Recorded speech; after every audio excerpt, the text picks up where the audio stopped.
Assalamualaikum warahmatullahi wabarakatuh. Di sini saya akan menjelaskan materi mengenai dinamika dan tantangan Pancasila sebagai filsafat negara. Sebelum itu, perkenalkan nama saya Makfira Khairunisa dari Prodi Pendidikan Fisika semester 2. Pada era pemerintahan Soekarno, Pancasila sebagai sistem filsafat dikenal dengan istilah filosofische Grundzüge. Gagasan tersebut merupakan perenungan filosofis Soekarno atas rencananya berdirinya negara Indonesia merdeka. Ide tersebut dimaksudkan sebagai dasar kerohanian bagi penyelenggaraan kehidupan bernegara. Ide tersebut ternyata mendapat sambutan yang positif dari berbagai kalangan, terutama dalam sidang BPUPKI pertama, yaitu pada tanggal 1 Juni 1945. Namun, ide tentang filosofis Grundzüge belum diuraikan secara rinci, lebih merupakan adagium politik untuk menarik perhatian anggota sidang dan bersifat teoritis. Pada era Soeharto sendiri, kedudukan Pancasila sebagai sistem filsafat berkembang ke arah yang lebih praktis. Dalam hal ini, istilah yang lebih tepatnya yaitu Weltanschauung. Artinya, filsafat Pancasila tidak hanya bertujuan mencari kebenaran dan kebijaksanaan, tetapi juga digunakan sebagai pedoman hidup sehari-hari.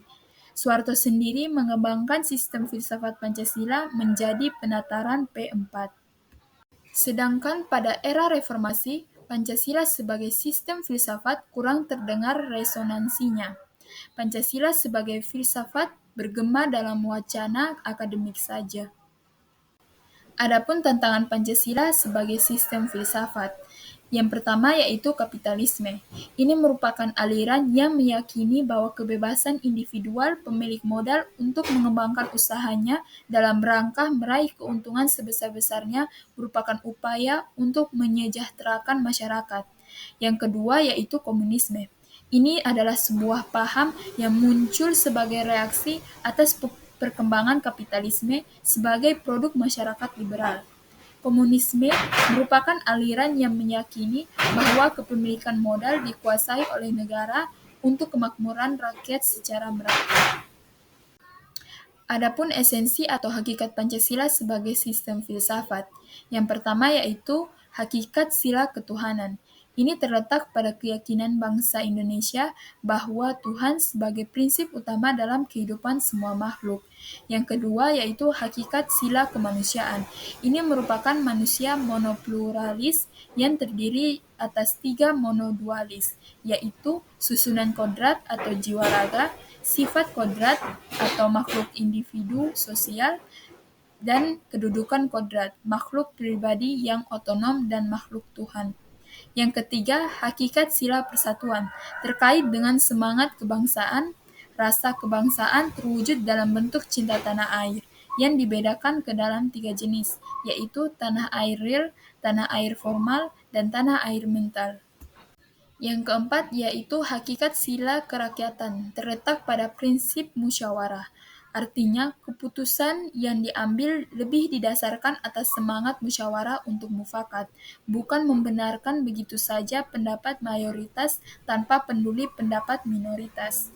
Dan yang terakhir yaitu hakikat sila keadilan, terwujud dalam 3 aspek, yaitu keadilan distributif, legal, dan komutatif. Berikutnya mengenai urgensi Pancasila sebagai sistem filsafat.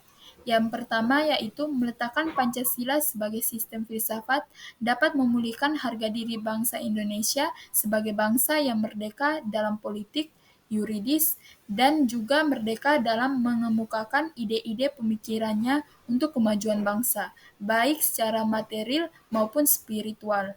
Yang kedua, Pancasila sebagai sistem filsafat membangun alam pemikiran yang berakar dari nilai-nilai budaya bangsa Indonesia sendiri sehingga mampu dalam menghadapi berbagai ideologi dunia.